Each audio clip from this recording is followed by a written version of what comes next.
Terraria has its fair share of rare items. There are weapons like the Slime Sap which have a 1 in 10,000 chance to drop from slimes, or the Nymph Banner which requires you to kill 50 of one of the rarest enemies in the game. Although these are rare, we're not going to be looking at either of these. Today, we're looking at 5 incredibly rare items which only the most dedicated Terraria players will obtain. Starting with 5, Eucalyptus Sap. Eucalyptus Sap is a pet summon which has a 1 in 1,000 chance of dropping when you shake a tree. This is brutal odds for such a mundane task. I for one shook trees for well over an hour and couldn't get it to drop. I almost gave it a much lower placement as it felt unbelievably difficult to obtain due to the effort needed to grow trees. However, luckily the shakeability does recover every day, so try cut down as little trees as possible, which I'm not doing a very good job of here. Oh, and the pet in question is this little sugar glider. Next up, in the number 4 spot, we have the Universal Pylon. This can be purchased from the zoologist after completing 100% of the bee story. Although it doesn't have a particular drop rate, I just had to include it due to how many rare enemies and critters you need to find. I have over 300 hours in this world and I'm still missing the remaining few percent. I'm sure if you went out of your way and only hunted the enemies you need, it would be much quicker, but still don't expect to get this in a few hours. Now it's also worth mentioning that you don't need every golden critter for 100% completion, you simply need 1 gold critter. If you needed all of them, let's just say this would be in the number 1 spot, and that's a little spoiler for what's coming. And in the number 3 spot, we have the Rune Wizard Banner. It was only fair that a banner would make the list, and after much consideration I believe this is truly the rarest banner in the game. The Rune Wizard is a rare spawn which can only appear in the bottom section of your world where there is lava. Although its spawn criteria isn't as strict as another enemy like Dr. Bones, its frequency is abysmal. Here we have a maximised underground farm with the spawn rate cranked up to 30 times. To put this into perspective, I'm killing hundreds of enemies every 5 seconds.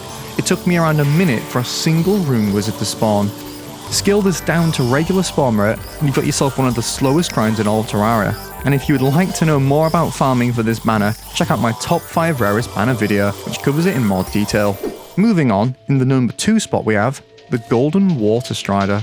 I hate to say it, but these next 2 placements are when things get real. If you thought the Universal Pylon was time consuming, you're in for a shock. The Water Strider is a critter which has one of the pickiest spawn criteria in the whole game. You combine that with a 1 in 150 chance of it being gold, you have yourself quite the elusive critter.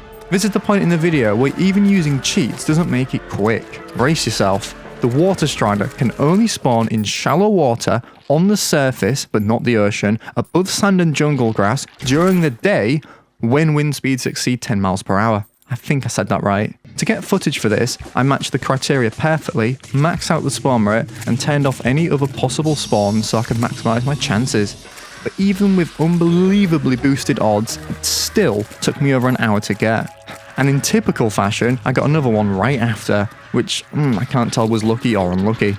Speaking of luck, it's time to move on to the number 1 spot, the Golden Seahorse. To put this into perspective, I conducted a poll recently to find out that most players didn't even know the regular Seahorse existed. Like the Water Strider, the Seahorse is a critter which has a 1 in 150 chance of being gold. The reason this gets the number 1 spot is because even in perfect conditions, they barely show up. I once again maxed out the spawn rate and removed any other possible creatures that could spawn, maximising my chances. But even with this, I could hardly even get 10 to show up in a single day. Although the wiki doesn't mention any strict spawn criteria, it for sure does not spawn at night and some days not at all. After about 2 hours, one finally did show up, which was quite lucky because I hadn't even counted 100 by this point.